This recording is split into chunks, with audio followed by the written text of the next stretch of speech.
Hello and welcome to this is our 7th project, and in the 7th project we are now going to build a simple prototype of an obstacle course game. So how the game here is going to run is, what you are going to see is, you will have a player and the player has to run through some obstacle from point A to point B. So how are we going to do this? This is what we are going to do here, and basically here the focus is not on the game but on the learning of various concepts of Unity. As you build this game, you are going to in detail understand all the concepts of C# programming. So now the very first concept that you are going to understand is about the start and update. You already know it, but I am going to explain it in detail. So to begin with, let us start with Unity. So I will open the Unity Hub. So once the Unity Hub is open, click on create new project. I am going to use the default 3D core, and in the project name I am going to name this as obstacle course. This is the name of our project, obstacle_course, and I am saving it in eUnity project. Then click on create project. So once you click on create project, the project is going to get launched. Wait till the project gets launched. So now you can see our script is launched, and the very first thing, see that you come to the right hand side and see that your layout is set to default to see the screen as you are seeing here. Right now you have scenes here and you have one sample screen. The first thing is, I will right click and I am going to rename this scene as obstacle. I will just give it the name as obstacle. Okay, I will just double click and it is open. You have one main camera and you have one directional light. Now the very first component I want to add here is, I want to add a ground, and I am going to add the ground by creating a simple plane. So I will right click here, go to 3D object, and I am going to create a plane.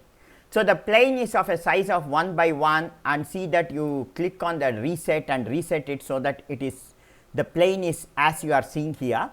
Then I am going to select this plane and I am going to press F2 and rename this as floor. Let us give it the name as floor. So let us leave it like this. Then right click and I am going to create one more 3D object, and this time I am going to add a cube, and I am going to call this cube as player, because he is the player who is going to move now. And selecting this player, then what we are now going to do is, the player size, I want him, see he is half gone inside the floor. For this, because the player size is 1 and the center of the player is at 0.5. So if you do mathematical calculation, if I move him along the y axis by 0.5, he will be standing exactly on the ground. However, I want him to be squashed. So what I will do is, in the scale along the y axis, I will reduce the scale to 0.3, and along the y axis I will move it by around 0.3, half is 0.15, so that now he is exactly over the ground. So we have now created our player. Let us also give some material to it. I will come to assets, I will right click, I will choose create, and I will create a new folder, and I am going to call this folder as materials. And in this materials folder, I will right click, I will create a new material, and I am going to call this as floor. And for this floor, I will give some blue color like this. I will add a blue color and apply it to the floor. And then for the player, I am going to right click and I am going to create another new material, and I am going to call this layer as player. And for this player, I am now going to attach say for example an yellow color here. So I will attach an yellow color, drag it and attach it to the player. So now we have a player and we have the ground. So now in assets, come here, right click, click create, and I am going to create a new folder, and I am going to call this folder now as scripts. I will give it the name as scripts, and in the scripts folder I am going to create a new C# script, and I am going to name this as mover. And now wait till the script is compiled. Now the script is compiled. Now I have to attach this mover script to my player. I can attach it in three ways. One is drag from here and put it over the player. This is one method. Another method is select the player, drag from here and put it here in the inspector window like this. So I can just drag it and put it like this. Or the third method is you have add component here. Click on add component and you type the name of your script. You can see the script here. So I will use this third method, and through add component I am going to add this mover script. Now I will go to file and choose save. So right now our Unity is already set to open the script in Visual Studio Code. If you come to edit preferences, you have one external tools and see that your external editor is Visual Studio Code.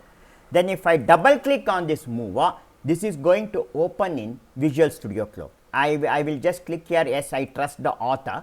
And now we are going to discuss about what is this start and what is this update. Now with the script open, now here we are going to understand how the start and update methods work. So this is the default script that opens as soon as you open the script in in Visual Studio Code.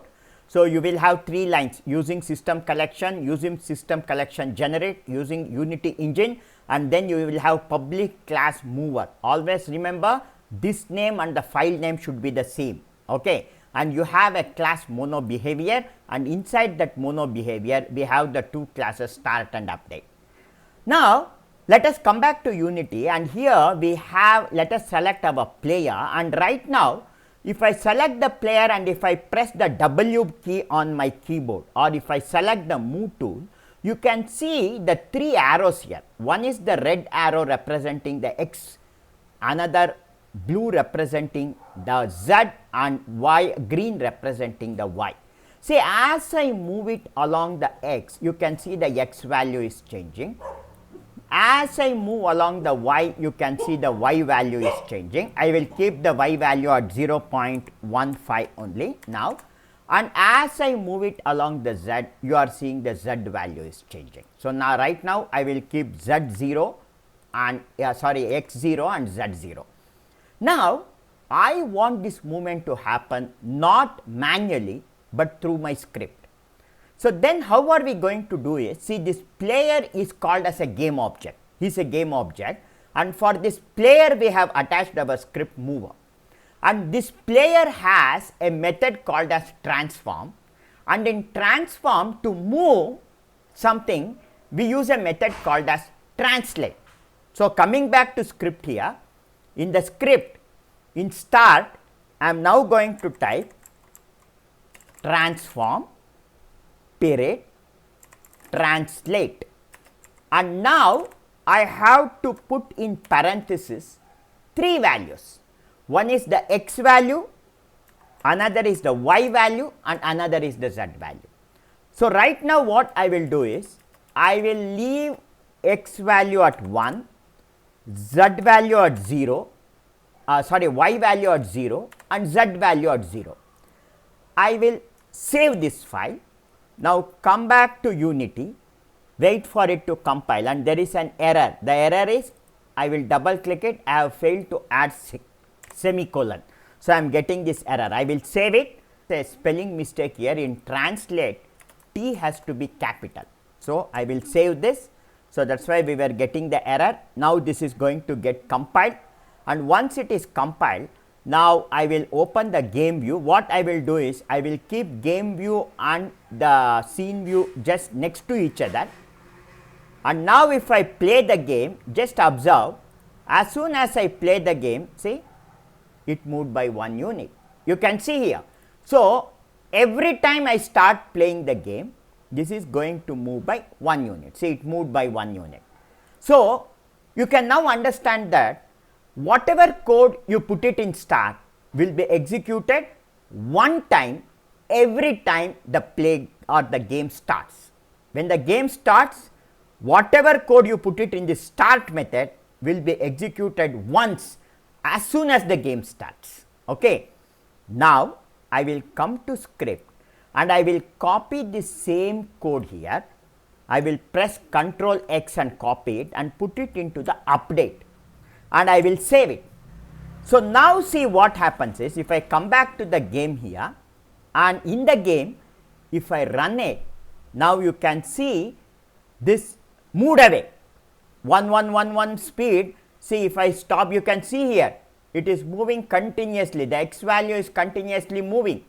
I will stop the game. So to make it move slower, I will come back to this script here, and instead of 1 I will move it by 0.001 and I will save it. Now you will see an error. See, if I come back to Unity now, it is now showing you an error, because whenever you are adding a decimal number, it should be followed by letter F. So I failed to add F.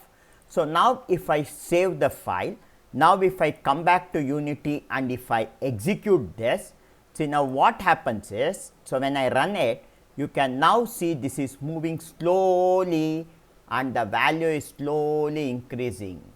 And how is the value increasing?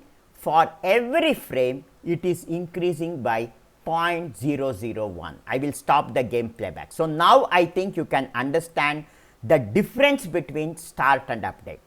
Start is something which gets executed as soon as the game starts, and update is something which gets executed every frame. So this is the very first concept you have to understand.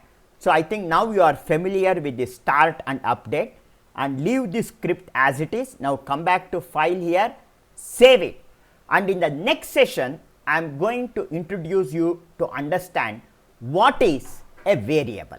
Thank you.